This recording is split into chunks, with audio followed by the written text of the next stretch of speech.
Good afternoon, Management 3130.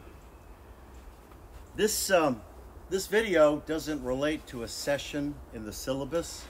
Rather, it's a discussion about your final exam. I've decided on the format and a number of other things, and I want to share that with you. So I don't think this will be long, maybe 12 or 15 minutes. So I think I told you that it's going to be some sort of an essay test. What I've decided on is your test will have two questions. And the reality is both questions are going to be uniquely personal. Now, I'm going to develop a grading rubric, but my grading is going to be largely a function of how well you present your position or your argument. Quality of your writing, the clarity of your logic and thinking and that sort of stuff. It's not going to be in any way judgmental. I don't have to love, hate, agree, or disagree with anything you say. So let me tell you the two questions, and then certainly for one of them, I'll give you an example because it is a non-traditional question, and I get that. So the first question is going to literally say, probably just 3 or 4 words. 3, what defines you? Please understand that that verb defines is what's operative. I have no interest in what describes you. I don't care if you're a great dancer. I don't care if you scored 1,200 points when you were a high school basketball player. Those things describe you. They don't define you. So I want to take a moment to give you a sense for what I mean when I say what defines you. I want to propose something that's goofy, and I know it and you know it, but it will work for what we're doing. What if each of us had a tattoo on our forehead, visible to everyone with whom we came in contact? And that tattoo had just a couple of words, whatever it turns out to be, that tells the reader, the person with whom we're interacting, what defines us. What is the core of your being? And I'm going to tell you what I think my forehead tattoo would say, and I'll tell you why. And I'm simply doing that as a demonstration. I want to give you a pretty clear sense for what it is that I want you to do when you answer this question. So, if I had a forehead tat that defined me, it would have 3 lines. The top line would say war dog, the middle line would say Christ follower, the bottom line would say dad. Now, those things are profoundly important to me because indeed they define me. They shape everything that I do in my life. The reason that I would present them in that order, top, middle, bottom, has nothing to do with their importance or their significance. It has to do with when those things occurred in my life. The war dog thing was first. I went in the Army at the age of 19. I was only about maybe 3 months short of my 20th birthday. But I went in the Army at the age of 19, trained relentlessly, 7 days a week, hard, for 15 months, and then deployed to Vietnam. So when I went to Vietnam, I was 21. I was there for a year, which was a normal tour. For the bulk of my tour, for 8.5 or 9 months, I was a reconnaissance platoon leader, which defines me. I led men in combat, a small, tactically self-sufficient group of men. We spent 9 months in the bush, sleeping on the ground. That experience was stunning in its impact on me. It wasn't just that I was in harm's way, but that I was leading men in combat. Every decision I made had critical implications. They were often time compressed. I had incomplete data or no data. Lives depended on it. Accomplishing a mission depended on it. So what I learned about decision making, what I learned about collaboration, what I learned about teamwork, what I learned about discipline, those things are lifelong imprints. My time as a reconnaissance platoon leader in Vietnam defines me. That has shaped how I've gone through life for the last half a century. So the first line in my little forehead tattoo, war dog, started at the age of 21. The Christ follower line, the one that would be in the middle, I grew up in a family that followed a pretty significant faith tradition, and my faith was relatively strong until I left the Army. I voluntarily separated from active duty at the age of 23. And I'd been in for 4.5 years, and I just wanted to do other things. And my faith, it just resonated in everything that I did. It impacted me positively, but for reasons that I'll never be able to explain, I drifted away from my faith. For the next 15 years, from age 23 to age 38, I just was directionless.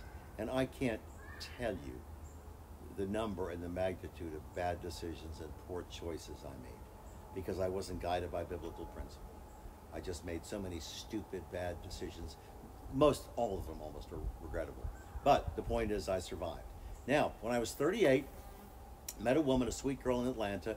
Her first and middle names were Jan Valerie. That's how she liked to be called. And you don't get her last name. That would not be good behavior on my part. So Jan Valerie and I were dating, and the truth is we didn't date long, but she was important to me for a few months. And Jan Valerie's dad was a Presbyterian minister. And she asked me very early in our dating relationship if I'd accompany her to church. And I will never forget what I said to her. I said, I'll do that, Jan Valerie, because you asked me, but I'm certain that I will be the beneficiary. In advance, I knew that I would benefit. So I started attending church with Jan Valerie. My heart was touched. 5 weeks later, I accepted Christ. I was born again at the age of 38. Christ came into my heart that time, and that time it was a deliberate, conscious decision. It wasn't something that I grew up in, and it was just part of the family activities or behavior. So, at the age of 38, I became a Christ follower. And though I am deeply flawed and imperfect, I am loved and I am forgiven. And being a Christ follower guides everything I do. And yes, I screw up, but as I say, I have a sense of direction. I have a sense of clear purpose and a pretty firm foundation. So the Christ follower is the middle line in my forehead tattoo. And the dad thing came at 44. I told you these things came in order of time, not any kind of order of importance.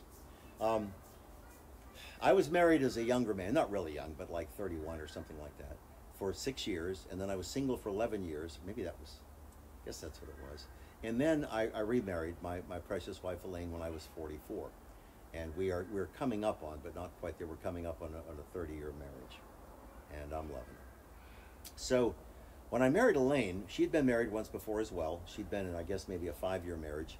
And apparently the last year of her marriage, her first marriage, she and her husband had a child, but that in no way improved the relationship, so they dissolved. They split apart. Now, when I married Elaine, it was a year and a half later, and her little man, Zachary, was a little bit over 2. But I raised Zach. He's not my biological son, but he is my son. I changed his poopy diapers. I fought the homework wars with him. I taught him how to shoot, how to ride a dirt bike, how to work on engines. I hope I imbued really good values in him. But my point is, when I became a dad, when you become a parent, and it's highly likely about 70% of you will become parents. When you become a parent, your focus shifts. You're no longer important. In fact, your spouse is still profoundly important, but your child becomes the center of your life because your child is wholly dependent on you for everything. For care, for nurture, for food, for shelter, for spiritual growth, for character development, everything. Your short kid relies on you. And being a dad is the most important thing I will ever do in my life, ever. Much more significant than any other accomplishment that I could ever point to. And then, of course, Elaine and I had a daughter a few months later, my precious Macy, who is now a senior at Southern. And the dad thing is just, it consumes me. Being a dad is the most important thing I will ever do. So, my forehead tat says, War Dog, Christ follower, dad. Those 3 things define me. And I'm just telling you that because I want to demonstrate to you what I'm looking for. So, again, your answer is uniquely personal. I have no idea what defines you. But you do. And this question is part of your final exam, and it's going to provoke you to think about that, to reflect on it, and to articulate a response. You may never have considered that before, but it's time. And it's fair to say that what defines you can change later in life, can't it? War Dog at 21, 17 years later, Christ follower. 6 years after that, dad. So I don't dispute that what defines you may shift later in life, but I'm requiring you to declare. Tell me what you think defines you, not describes you. No interest in your athletic skills or anything like that. What defines you? So that's Q1. Q2 might be less personally intense, but it is profoundly important. Most of you, by virtue of this being a Principles of Management class, most of you are probably sophomores. I could have access to the role, but I'm not that inquisitive. I've got way too much going on. So if I'm right, if most of you are sophomores, that means that you probably have 2.5 years left of your college experience. And you're at a point in time where you can make some powerful choices that impact probably the next 15 years of your life.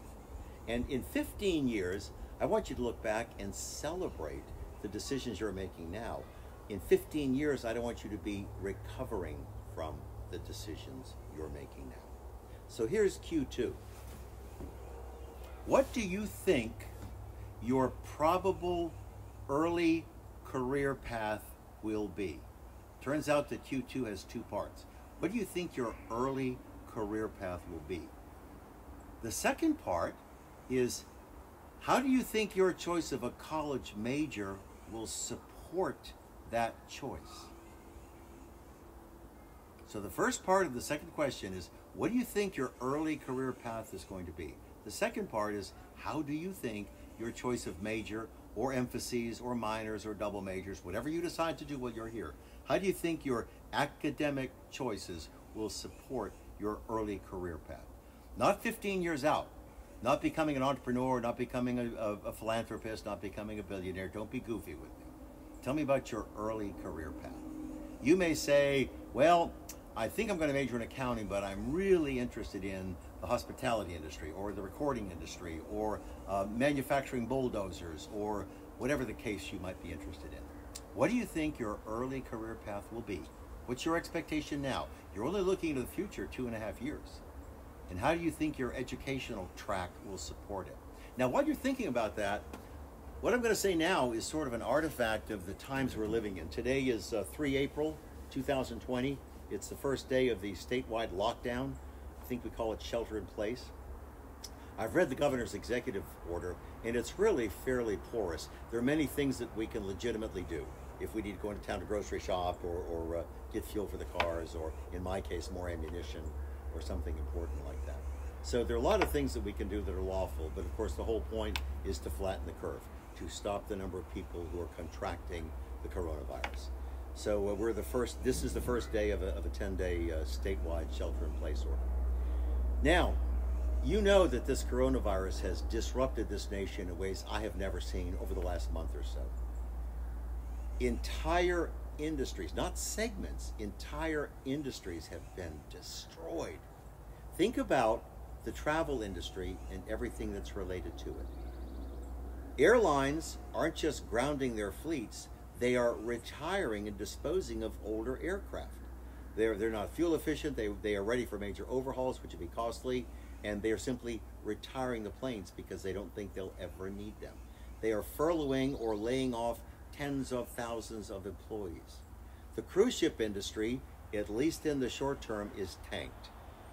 Nobody's going on cruises. There are a number of cruise ships that are just literally drifting around in the sea, just enough forward speed to maintain steerage until they can find a port where they can disembark their passengers. And that's a challenging thing to do. Every event with more than 10 people, bars, restaurants, weddings, sporting things, all sorts of stuff like that, anything that's event-based is gone. Food service is gone except for takeout or drive-through. There are no bars. There are no dance clubs. Y'all probably see me at the Blue Moon Cafe. Is that what it is? Blue Onion? Whatever it is over there by the stadium. I'm there a lot. In fact, I should probably figure out what the name is before I say silly stuff like that. So, hotels, restaurants. I mean, the entire hospitality industry has just been torpedoed. Look around today and see who gets to go to work. Who's an essential worker? My wife is a CPA. She has a letter, firm letterhead, signature of the managing partner that would say to any law enforcement officer, this woman indeed is an essential employee in an essential business and she needs to be able to go to work. That was just a sort of a preemptive move that the partners in the firm made. Who is an essential employee? I still get to go to work. I'm still being paid. But I know restaurant owners that they've been closed for 2 weeks and they're not sure they'll ever be able to reopen.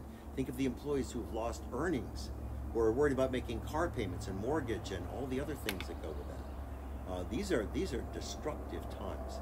Frankly, I think that the media has hyped this thing up in ways that are unimaginable.